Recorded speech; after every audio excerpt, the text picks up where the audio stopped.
All right, there we go. Quick edit right there. I apologize for that little problem. I have no idea what happened. I don't know why my streaming just sort of stopped completely out of the blue.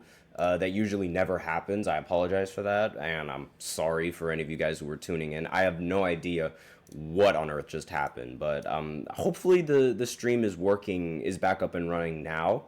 It seems like everything is back up and running. I don't know again, I have no idea what just happened. So I really apologize for that for all of you guys who were paying attention. That usually never happens. And again, I have no idea what on earth just happened. So I really apologize for that. But that's besides the point. So let's go ahead and continue on with what I was saying in this segment, which was about Chet Holmgren and Victor Wembanyama. We're going to pick up exactly from where we left off. Again, I apologize for any of you guys who were viewing this and the stream sort of just randomly cut off. I have no idea what just happened. And this is really going to be, it's going to be a little bit of a problem editing. Hold on just 1 second. I'm just contacting the people top real quick. Restarted.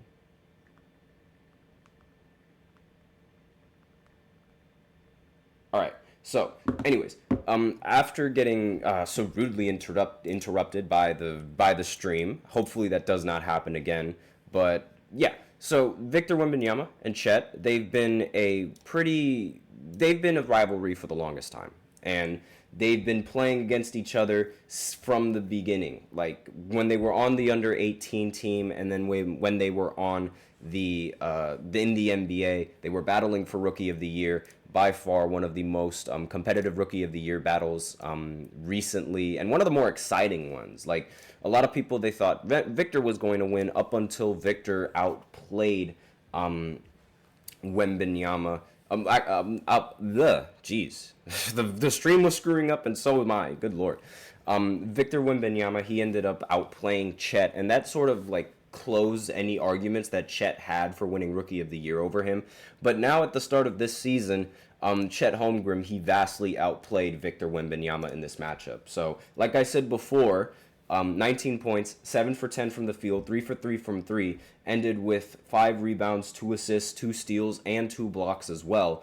Victor, he only ended with just 8 points in this matchup, 6 points actually, 1 of 5 from the field, and 0 for 3 from 3, ended with 8 rebounds, 2 assists, along with 3 blocks. So this is a pretty lackluster performance coming in from Victor, one that we really did not expect. Like, I expected Victor to play rather well against this matchup. In fact, the rivalry is so packed. Like, it is so, it's full of so much beef that there are some executives that are saying that Victor wouldn't even say Chet Holmgren's name, and vice versa. Like, that's how difficult, and not really how difficult, but that's how deep this rivalry goes. We have somebody in the chat, so I'm assuming that the streams are back up and running as perfectly normal. Anthony Manzano, he's saying, do you think Miami fans are panicking, saying that we need to do a hard reset and trade Jimmy or Bam after the start of this season? I think that a hard reset is actually very necessary for the Miami Heat. There was also rumors going around that Giannis Antetokounmpo could end up being traded to the Miami Heat. There are rumors going around. I said that before in the first segment, talking about the possibility of Giannis being traded, and some of his interests are, one of the teams that he's interested in is joining the Miami Heat. So you never know. You really never know. And with the situation going around with Jimmy, I would imagine that the Miami Heat would want to trade him as opposed to just letting him walk in free agency, and actually try to acquire some pieces in exchange for him, as opposed to doing what the Clippers did and letting Paul George walk in free agency over to the 76ers in exchange for absolutely nothing. And that's my thought process on it. But again, like, we do have to see how the rest of the season plays out, because anything can happen and anything can change a bunch of players' opinions. So, but aside from that, this matchup between Victor and Chet Holmgren. So right now, Chet ends up winning this matchup. And it makes total sense. The team overall, like the Thunder as a team overall, they also played a lot better than the team overall did for the Spurs. SGA, he did not have his signature 31-point game, but he did score 18 points, record 5 assists, 4 rebounds, along with 1 steal in this matchup. And he ended up shooting 7 for 20 from the field, 2 for 10 from 3. So not a very efficient night coming in from him, but I do notice that SGA is taking way more three-pointers than what he would normally take in the regular season. So I think he might be trying to work on something like that and trying to adapt his game into how it's supposed to be played now, or what is really expected of him to be played now. Lou Dort ended the game shooting 7 of 9 from the field, 20 points, 6 for 8 from 3. And let's see, Jalen Williams, he also played rather well, 5 for 13 from the field, 1 of 3 from 3 with 12 points. But the rest of the Spurs, like, they didn't really have, like, they didn't have a 20-point scorer, but Harrison Barnes played pretty solid in this matchup, 18 points, 7 for 12 from the field. Jeremy Sochan, 7 of 16 from the field, 17 points. And let's see, Malachi Branham, he ended the game 6 for 11 from the field, and with 15 points, 3 of 4 from 3. Really, the big issue with this game was the lack of production from Victor Wembanyama, and that's what ultimately costed them this win. And I wouldn't say it was a really close game. I mean, the score was 105 to 93. But if Victor Wembanyama did his production like how I'm used to seeing him produce, then I think that they would have ended up making this game a little bit closer than what it was. Another question from Manzano: what young players do you think are in a bad situation that are about to go into free agency Miami could trade for? Want to leave their current one. So, right. Let's see. Young players who are in a bad situation that Miami would want to trade for. Okay, so the first player that would come to my mind is Cade Cunningham. Honestly, like the Detroit Pistons, they're a really awful team, but Cade Cunningham is a very solid player on the team, and the only real bright spot in this team and in the Pistons and the roster and the organization, I don't really think he would get traded because of the amount of money that he's being signed for. However, I do think that he wouldn't mind being out of the situation that he's in currently with the Detroit Pistons, constantly putting up 30 points and constantly ending up losing. They did not lose in the last matchup, spoiler alert for when I do my recap, but if there was any player that I would think would want to get out of a situation, I would think he would be one of those players. Another player that really that comes to mind is probably like Trae Young.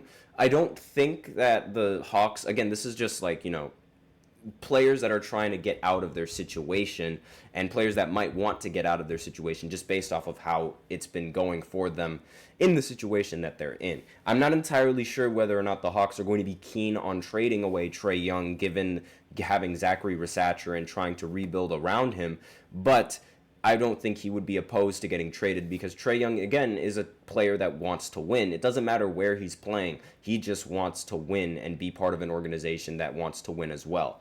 So I could totally, again, it's a long shot, but I could totally see that happening. And let's think, what other young players could be in bad situations? I thought Lauri Markkanen was going to end up being traded, but that ultimately did not happen with the huge contract that he ended up signing. So there goes that. That's like completely out the window now. Manzano says, with Cade Cunningham specifically, I understand he has the talent, but does he fit the system that Miami runs where we want players to be good on both sides of the ball? And look, I understand that that's your system, but do we really think that Tyler Hero is good on both sides of the ball? You're not going to have a whole lineup that's composed of two-way players. That's just not going to happen.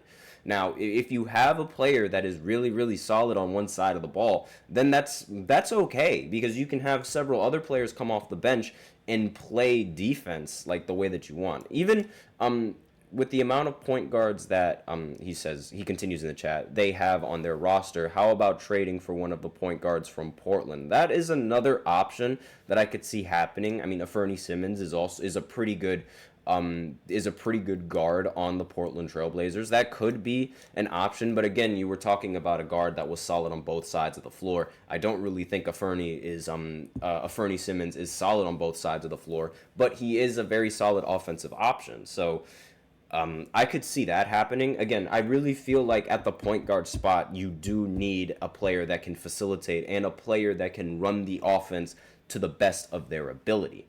And that defense isn't necessarily a priority that you need to have when you're in the guard position if you can play offense rather consistently and when you have a team full of perimeter threats, so that way you can switch onto those perimeter threats. I mean, we've seen it with the Warriors when they run Steph Curry in the lineup. We were able to see how Klay Thompson would end up guarding the ball, and Steph Curry would guard somebody in the corner like that. So it's okay to generally have a guard that isn't really that confident or that dominant at the defensive end.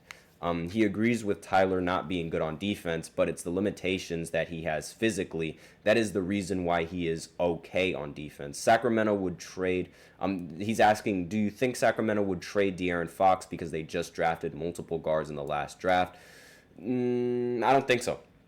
I don't think so. I expect De'Aaron Fox is going to sign a huge extension after this off season. He recently declined one of his contracts, mainly because he's expecting to get more money if he's able to get accolades in this upcoming season. So that's a big reason why I don't think that De'Aaron Fox is going to end up leaving the Kings, and I don't think the Kings are going to end up leaving him either.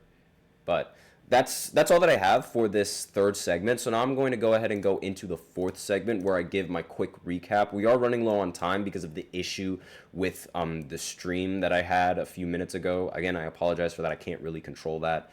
But I'll be right back after this short break, so be sure to stay tuned.